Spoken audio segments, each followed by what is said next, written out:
universitario y también estamos transmitiendo nuestra señal en la radio Universidad, como ha sido Guillermo Rosso, es ex rector de la Universidad Técnica de Oruro. Y adivine quién nos acompaña para este especial. Nada más y nada menos que la nieta Carolina Monroy Rosso, además fundadora de Unidad para Bolivia, y que nos ha dado análisis muy concretos y certeros al momento de hablar de una materia que de repente es muy complicada y un fierro caliente para todos, pero ella tiene muchas capacidades y usted va a escuchar a continuación también, donde vamos a estar analizando todo el contexto boliviano. Carolina Monroy Rosso, te mando un fuerte abrazo y muchas gracias por la predisposición de tiempo y sobre todo por aceptar la invitación. Es un honor estar aquí con ustedes. Muchísimas gracias por tan linda presentación y también por el homenaje que haces a mi abuelito. Realmente es un honor escuchar esas palabras y me llena el corazón realmente. Así que gracias a TV Universitaria por tenerme hoy en el programa. Claro que sí, Carolina, y no podía ser de otra forma. Y sobre todo, el imperativo nace a partir de la búsqueda, primero, de liderazgos y segundo, de renovación, dos problemáticas que en la sociedad se han ido planteando, pero es una gran falacia que no hay liderazgos y tampoco que no hay renovación, porque la juventud es muy capaz. La cuestión es que las organizaciones políticas ahí están fallando y hacen la vista gorda cuando aparece alguien que les puede cuestionar, porque lo que quieren es solo replicadoras. Ahora vamos a hablar de este tema, Carolina. Volvamos a ese 2019, donde ya teníamos algún aproximamiento contigo, Carolina, respecto a lo que han sido los acontecimientos. ¿Ha sido golpe? ¿Ha sido fraude? ¿Cuál es tu criterio? Y esta encrucijada, lo que en algún momento parecía tan claro, ahora hace tambalear todo el tablero, porque el resultado de la elección del 2020, el movimiento al socialismo ganó con un 55 y les da la potestad de decir, no ha habido fraude, si hemos ganado nosotros y ahora, ¿qué van a decir? Más o menos el criterio, Carolina. Recorramos el tiempo al 2019. Perfecto. Entonces, volviendo atrás, llegando al 2019, observando las elecciones generales, podemos observar no solamente un fraude masivo conducido por el movimiento al socialismo, el MAS, pero además un postulante ilícito, que es Evo Morales, era Evo Morales, porque hubo un referéndum en 2016 donde el pueblo votó que él no podía volver a ser candidato. Entonces ahí ya había un error gigantesco que iba en contra de nuestra Constitución, en contra del voto del pueblo y en contra de lo más importante que tenemos en Bolivia, que es la democracia. Ahora nuevamente vemos una degradación de la democracia. Ese es otro tema, pero observando los acontecimientos de 2019 se observó un fraude masivo, un fraude evidente, un fraude comprobado por la OEA, organismos internacionales, también la Unión Europea. Hubieron comprobantes también de civiles bolivianos, como sabemos. Así que tenemos que observar los hechos y los hechos son y fueron que hubo un fraude masivo. Eso no se puede, uno no puede sacar eso de la vista. Y observando también las elecciones del 2000, estas últimas del 2020, cuando dicen que cómo pudo haber fraudes y ahora ganaron, etcétera. No, las cosas cambian. En 2019 se vio un apoyo gigantesco de la población boliviana, de todos los estratos sociales, un apoyo a la oposición. ¿Por qué? Porque Evo Morales, candidato ilícito, era un candidato anticonstitucional. Entonces, observando eso, también había una oposición dentro del MAS, conflicto dentro del MAS. Entonces, no se puede decir que no hubo fraude solo con esa base que están utilizando hoy en día. Es imposible utilizar eso como base y también no tiene raciocismo, digamos. Entonces sí, hubo un fraude masivo y hubo un apoyo a nivel nacional e internacional de los bolivianos para la protección de nuestros votos y de nuestra democracia. Carolina, y respecto a lo que ha sucedido, a posteriori de todo el movimiento, movilizaciones por un lado, como el quién se rinde, quién se cansa, y movilizaciones por el otro lado, el ahora sí guerra civil, que únicamente traduce esa división que existe en un país conflictuado hasta la fecha. Se habla de las víctimas de Sencata, de las represiones y que al momento de la policía y el alto mando militar haber roto esa cadena de mando, también vendría a ser un justificativo para poder hablar de un golpe de Estado. Y enseguida también te pido que aclaremos esa situación de la Organización de Estados Americanos a nivel internacional. Tú que de repente tienes una perspectiva más global, ¿cuál es el criterio que se maneja respecto a Bolivia? Porque ahora se ha vuelto una novela ya no solo nacional, una novela internacional, la OEA contra el gobierno boliviano. Exactamente. Entonces, observando lo sucedido en 2019, las protestas multitudinarias a nivel nacional, 21 días de paro total, o sea, una fuerza de nuestro pueblo que se demostró y que se sigue demostrando, porque los bolivianos no se rinden. Los bolivianos quieren democracia, quieren libertad, y cuando ven a sus derechos siendo completamente aplacados por las autoridades, se levantan. Y eso es realmente admirable. Y no es solamente admirable a nivel Bolivia, es admirable a nivel internacional. Yo, por ejemplo, tuve un congreso aquí en Estados Unidos donde me invitaron de la Sociedad Nacional de Ciencias Políticas, donde realmente vi una admiración de gente colombiana, venezolana, nicaragüense, cubana, etcétera, de lo que Bolivia logró, porque no fue golpe de Estado, fue una presión popular y la recomendación al mandatario, que era Evo Morales, de bajarse del poder y de parar de hacer lo que estaba haciendo, que ya habían llegado sus acciones y lo que él mandaba, llegó a crímenes de lesa humanidad. Eso vimos a través de esos 21 días, a través de esa resistencia popular. Entonces, por eso hubo esa presión y por eso las fuerzas de los policías y también las Fuerzas Armadas decidieron ir con lo que es la Constitución, no con lo que mandaba un hombre que estaba en el poder y además que quería perpetuarse en el poder anticonstitucionalmente. Entonces, eso es lo primordial que tenemos que observar para realmente tener esa base de los hechos que demuestran que no hubo un golpe de Estado. Hubo una presión popular a través de marchas, de protestas pacíficas. Entonces, eso es lo que hay que recalcar, lo que hay que acordarse y también lo que se debe saber a nivel internacional, porque muchas veces a nivel internacional se habla de un golpe de Estado. Y ese discurso erróneo es el discurso ficticio que tenían las autoridades y que siguen teniendo las nuevas autoridades del MAS en el mando actualmente y que quieren que a nivel internacional eso se repercuta, cuando en verdad no es así y eso no pasó. Entonces uno tiene que recordar los hechos, demostrar los hechos y tenemos que seguir como bolivianos manteniendo una pisada fuerte para defender lo que realmente pasó y para defender nuestra historia, porque no se puede cambiar la historia. Y eso es lo que hoy en día están tratando de hacer también, cambiar la historia para tener un discurso ficticio aprobado a nivel internacional y que esa se vuelva la historia, cuando en verdad no fue.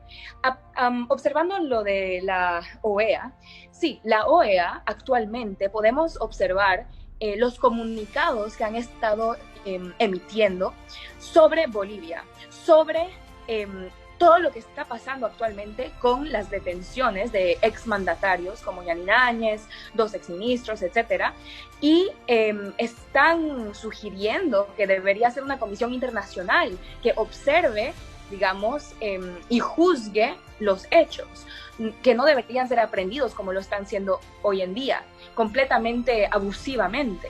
Entonces uno tiene que observar esto de forma racional, yo diría, y la OEA yo creo que está emitiendo y convocando, digamos, a que se haga la justicia apropiadamente y además están fundamentando lo que fue el fraude. Y de ahí no se marchan atrás porque ellos comprobaron un fraude eminente en 2019.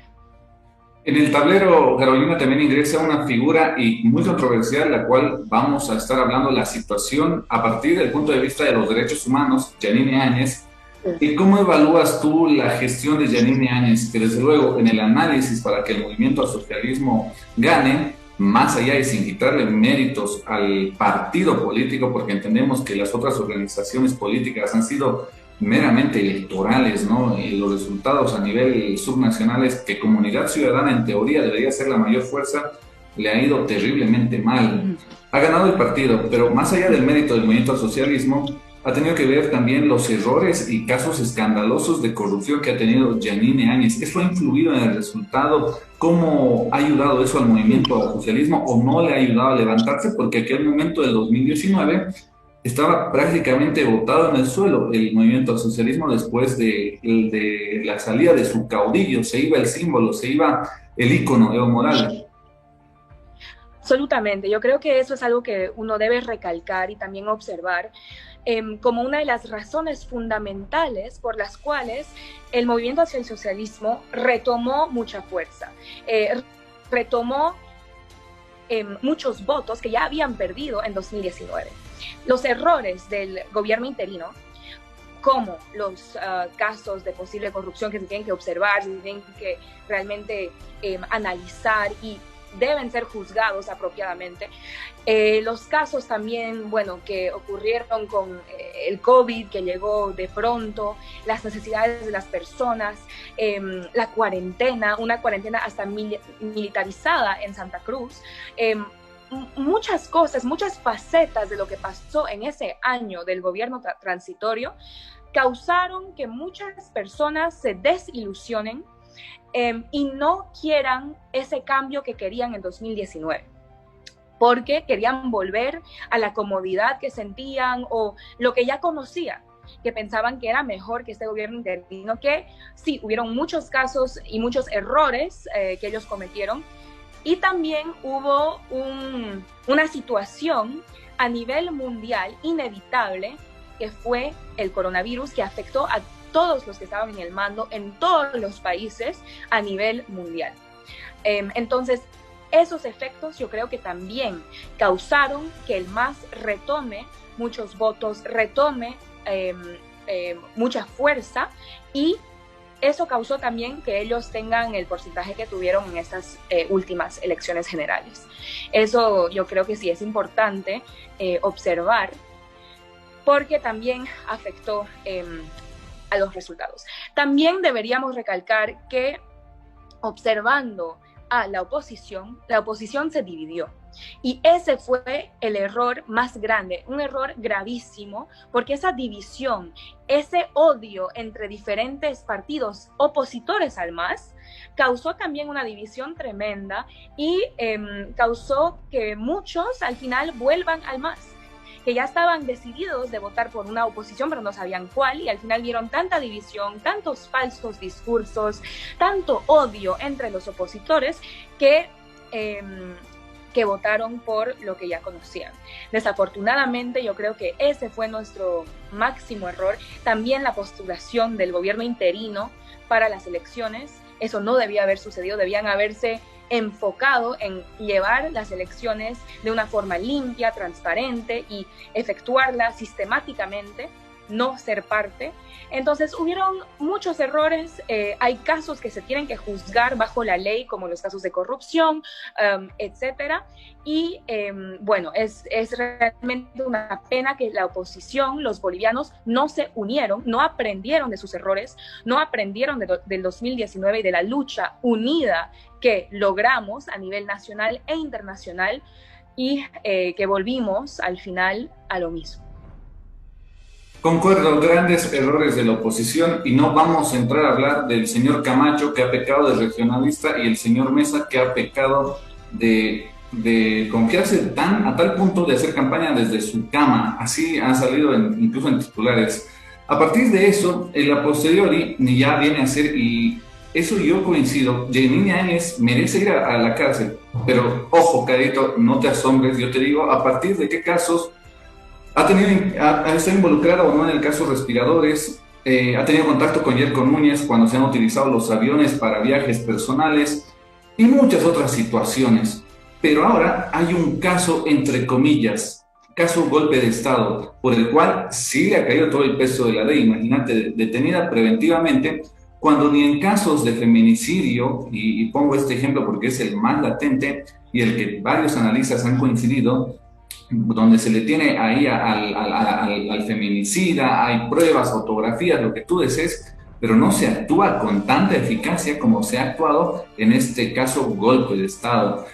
¿Cuál es tu opinión respecto a la justicia en estos momentos? ¿Es un revanchismo lo que está sucediendo? ¿Viene a ser un símbolo para toda la gente que ha votado por el movimiento al socialismo y decirles, aquí está, ya ni años les hemos prometido que íbamos a hacer justicia y aquí está, es un símbolo, o qué es lo que en verdad están queriendo? Observando cómo atraparon a exmandatarios y les están haciendo un juicio ordinario, o quieren hacerles un juicio ordinario, en vez de lo que debería ser un juicio de responsabilidades, bajo un proceso con todas las reglas y la vía oficial como manda la Constitución y las leyes, es realmente, yo creo, que un abuso de poder. Se nota que no hay separación de poderes en Bolivia nuevamente, que el órgano judicial efectúa sus decisiones y trabaja bajo el mando del poder ejecutivo, lo cual no debería ocurrir en una democracia. En una democracia tiene que haber separación de poderes, autonomía de poderes, y tiene que haber un respeto de la ley y de la Constitución. Entonces sí, hubieron errores y tiene que haber un juicio de responsabilidades a los exmandatarios, pero de forma apropiada. Y lo que está ocurriendo en estos momentos es no solamente una violación de las leyes que acabamos de apuntar, pero además una violación de los derechos humanos de Yanine Áñez, por ejemplo. Además, estuvo enferma, no la llevaron al hospital debidamente. Hay muchos errores que están también haciendo en este momento los que están gobernando a Bolivia. Y es realmente terrible y triste ver cómo se está degradando nuestra democracia nuevamente en contra de los discursos de unidad que hubieron en, por ejemplo, la posesión de Arce y la posesión, digamos, bueno, del vicepresidente sobre todo. Él habló muchísimo de unidad, muchísimo de que los bolivianos somos uno y tenemos que ser unidos. Entonces es muy triste ver cómo están mandando en vez de ir con los discursos que habían hecho, también las promesas que hicieron de no tomar una revancha o hacer las persecuciones que estamos viendo en estos momentos. Y claro, observando lo que ellos dicen ser las razones por esta persecución, que es digamos la sedición, terrorismo, conspiración, lo que es el golpe de Estado, es realmente triste cómo están tratando de cambiar la historia. Sí debería haber un juicio de responsabilidades con el proceso legítimo y completo para los errores que hizo el gobierno interino y para esos exmandatarios, pero tenemos que ser verídicos. Y ese es realmente un abuso, yo diría, del poder, que quieren cambiar la historia, afirmar un discurso ficticio que ellos han estado armando desde 2019. Y bueno, es triste de ver cómo se está portando la ley, el órgano judicial y los que mandan actualmente en Bolivia. Carolina, justamente te hablo de este fenómeno, ¿no? Porque toda acción tiene una reacción. Entendiendo eso, al parecer, lo que está haciendo el movimiento al socialismo, no sé si es la intención de ellos, pero ha generado tanto miedo, o al menos es una percepción muy personal, porque hemos querido conversar con el defensor del pueblo de Oruro, hemos querido también sacar el tema a varios analistas, para no entrar en más detalle, pero que parece que ese miedo ha calado tan hondo que quieren evadir hablar de la encrucijada, si fraude o golpe a partir de una percepción muy personal, más allá de la autoridad, porque al final de cuentas uno habla como ciudadano y sobre todo ejerciendo su libertad de expresión, por muy errada que esté, pero al final es su libre pensamiento.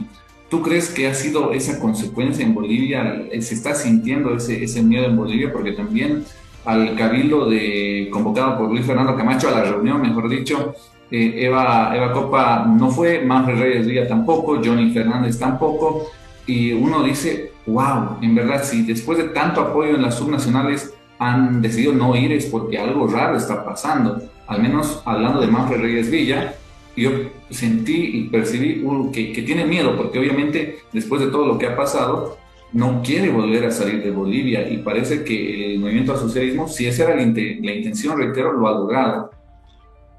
Mm. Exactamente.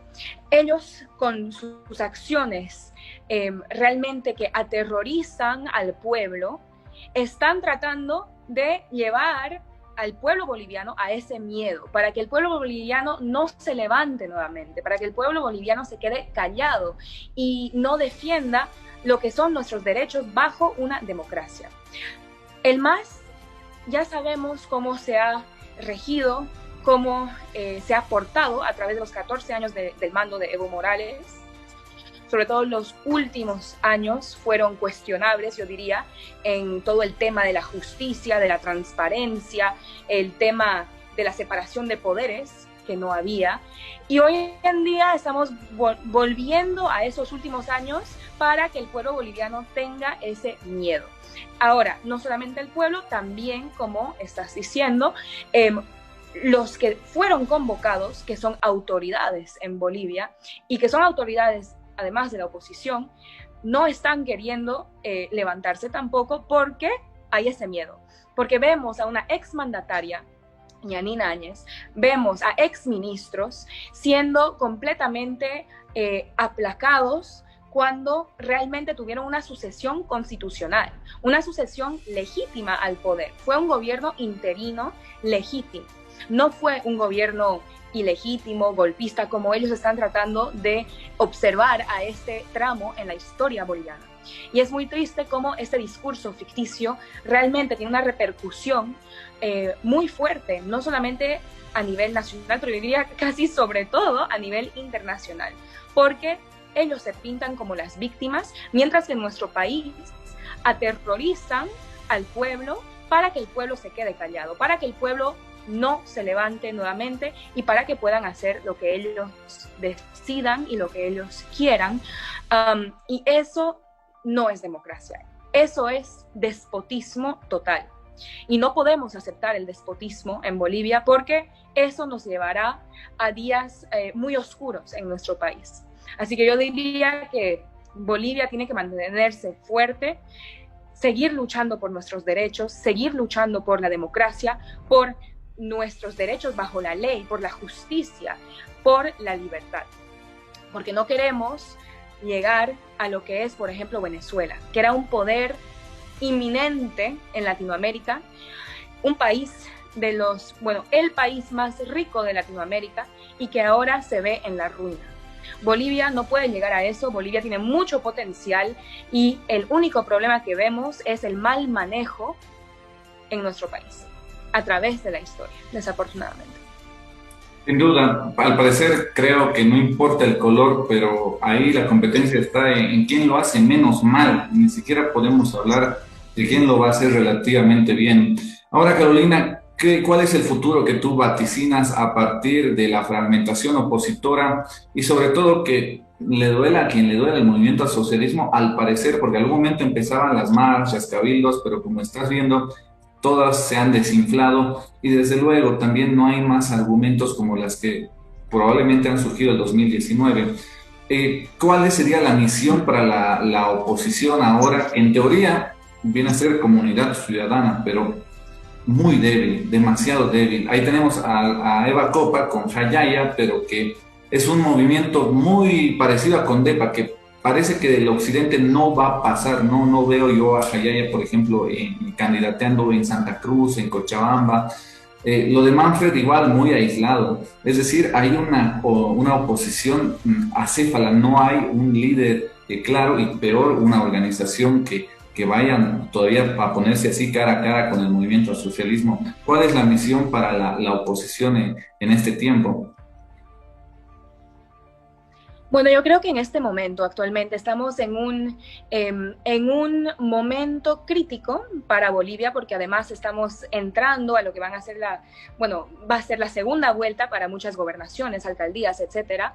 Entonces, observando, por ejemplo, las gobernaciones, etcétera, que quedan, Pando, Tarija, La Paz, Chuquisaca, esas son fundamentales y por eso también el MAS está haciendo una crisis generalizada y tratando de retomar poder en estos diferentes departamentos donde quieren mandar, donde quieren tener esa posibilidad decisiva. Por ejemplo, estaba leyendo un artículo donde Evo Morales justamente se pronunció y dijo que los lugares o los departamentos que no tendrán en el poder a un gobernador del MAS, no tendrán desarrollo, no tendrán la posibilidad de surgir como departamento. Entonces ahí nuevamente vemos un discurso que da miedo a las personas y vemos lo mismo que intentaban hacer antes con Lineras también, cuando hablaban de que el sol no saldría, si no votaban por el MAS, etc. Entonces, vemos discursos que aterrorizan a la gente por ninguna razón, discursos llenos de mentiras para tomar el poder como sea. Y es realmente una pena porque ellos intentaron y lograron, desafortunadamente, adoctrinar a muchas generaciones en esos 14 años. Así que lo que sigue para Bolivia, lo que es muy importante en este futuro próximo, estos próximos 5 años para Bolivia y los bolivianos, es de realmente unirse como oposición, de aprender de 2 errores, porque en 2019 la oposición no se unió. Nuevamente en estas últimas elecciones, donde realmente, después de una batalla realmente que Bolivia sufrió, de que todos los bolivianos fuimos parte, o nacionalmente o internacionalmente también, después de una batalla donde realmente logramos lo que parecía imposible, nuevamente no nos unimos. Y pareciera que esas 2 oportunidades fueron perdidas solo porque no pensamos en más allá, o los que querían, digamos, el mando, no pensaron más allá de sus ambiciones, no pensaron en realmente la patria, y eso es lo más importante, porque Bolivia va adelante y nosotros después. Entonces tenemos que pensar en nuestro país, en nuestro futuro, en el futuro de las próximas generaciones. Entonces yo diría que en este futuro próximo, el futuro lejano, el futuro siempre, uno tiene que recalcar la unidad. La unidad debe regir en Bolivia si queremos un futuro diferente y si queremos un futuro mejor para el país. Así que yo diría que sí, que las variadas oposiciones al MAS tienen que llegar a acuerdos, tienen que llegar a discusiones productivas para lograr lo que deseamos todos, que es un cambio verídico, un cambio hacia una Bolivia mejor. Entonces yo diría que eso es lo primordial y será difícil, yo diría, sobre todo considerando que el MAS volvió al poder ejecutivo y está volviendo a muchas gobernaciones, como ya estamos observando con los resultados de la primera vuelta, pero tenemos que seguir luchando si realmente queremos un cambio. No podemos asumir que perdimos. Quizás perdimos una batalla, pero no la guerra, porque nuestro futuro sigue y tenemos el futuro por delante. Así que yo creo que tenemos que ser casi ambiciosos y seguir positivos, porque si no, no lograremos un cambio verídico. Y en todos los países es necesario tener una buena oposición, sin duda alguna, para que ésta regule al poder, y el poder también, que tiene que ser bien consolidado, y sobre todo la oposición vuelva a esto, que no tiene que ser funcional al gobierno, porque obviamente al tener todo el poder y conociendo las características las cuales hemos pasado y se están repitiendo, le gusta centralizar mucho, y eso es muy peligroso para los bolivianos. Yo coincido en que mientras menos gobierna el gobierno, va a ser mejor para todos nosotros, sin duda alguna. Ahora, Carolina, ¿cómo ves tú el perfil de Luis Arce Catacora, una figura totalmente diferente a Evo Morales, pero esa pasividad le está costando mucho, pero no se manifiesta mucho, parece que no es un hombre que le gusta mucho las cámaras, no lanza frases tan polémicas y también me pongo en el lugar de gobernado. Hemos estado acostumbrados a esos discursos tan polémicos y a alguien que le guste la cámara por 14 años, ¿no? Ahora es un poco raro, extraño para nosotros tener un presidente muy callado, muy tranquilo, parsimonioso, vamos a decirlo, pero que es un perfil enigmático, muy interesante. ¿Cómo ves tú a Luis Arce Catacora? Ok, entonces observando los acontecimientos, los últimos acontecimientos, observando dónde él estuvo últimamente, que es México, podemos ver que, bueno, está fortificando la relación de Bolivia con los ejes más fuertes de lo que es el Foro de Puebla, el Foro de Sao Paulo. Observamos que está también fortificando el discurso del Foro de Sao Paulo, que es lo que fue un supuesto golpe de Estado. Están fortificando esta retórica falsa que quieren que se vuelva la historia de Bolivia, cuando no lo fue. Y bueno, está también fortificando nuestras relaciones bilaterales con estos poderes que son parte de el Foro de Puebla, el Foro de Sao Paulo, que son obviamente Venezuela, México, Cuba, Nicaragua, Brasil, bueno, Brasil actualmente no, pero inicialmente con Lula sí. Entonces estamos viendo esta fortificación con los de extrema Latinoamérica. Y se vienen también elecciones en Brasil, así que obviamente están fortificando eso para retomar ese país también. Entonces sí, vemos a un mandatario muy distinto a lo que fue Evo Morales durante sus 14 años. Obviamente es un hombre educado además en el Reino Unido, etcétera, o sea, tiene una educación fuerte en el ámbito de la economía. Entonces vemos a un perfil muy distinto. Sin embargo, yo diría que lo que es el más es lo que rige. Y estamos viendo a través de sus discursos que él lleva la agenda del más. Entonces, por ejemplo, él había reconocido a Yanine Áñez como gobierno legítimo a través de una sucesión constitucional y como gobierno interino por lo que había sucedido en Bolivia. Y ahora dice que se había equivocado, que él no conocía las leyes también como alguien que no es economista, alguien que es más bien abogado o que observa las leyes de cerca y minuciosamente.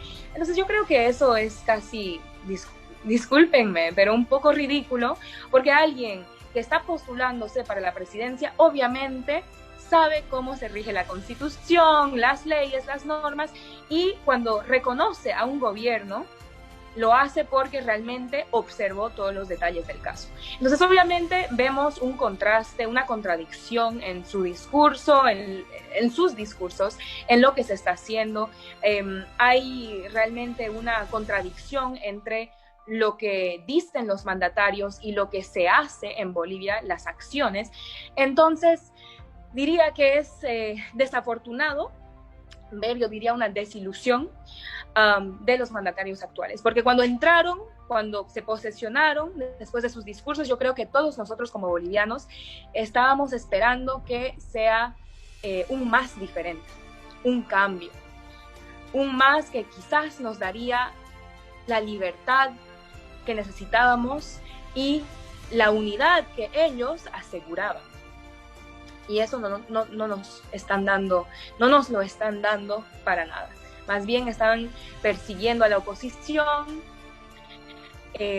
están fomentando el miedo en Bolivia, el miedo en la población, el miedo en los cabildos. Por ejemplo, después del cabildo que hubo en Santa Cruz, después hubieron muchas marchas de nuevamente masistas diciendo que iban a salir hasta armados con palos y con piedras y tenían que hacerlo para deshacer los cabildos que tendríamos posteriormente. Entonces también aquí un motoquero lo amenazó a Luis Fernando Camacho, te cuento. Como anécdota. Además, amenazas. Exactamente, exactamente. Y ahora, además, el Comité Pro Santa Cruz había llamado a una convocatoria y nuevamente no se hizo. ¿Por qué? Porque hay miedo. Hay miedo que se está implantando en todos los bolivianos. Y esa, esa es la táctica del MAS y ha sido la táctica del MAS a través del mando de Evo Morales y nuevamente hoy en día. Así que es muy triste porque es una táctica del despotismo, del totalitarismo, no de la democracia. Y si queremos vivir en democracia, tenemos que realmente dejar todo esto atrás. Y el mando actual, Arce, etcétera, no están dejando eso atrás. Están usando las mismas tácticas que aterrorizaron a los bolivianos durante sus 14 años.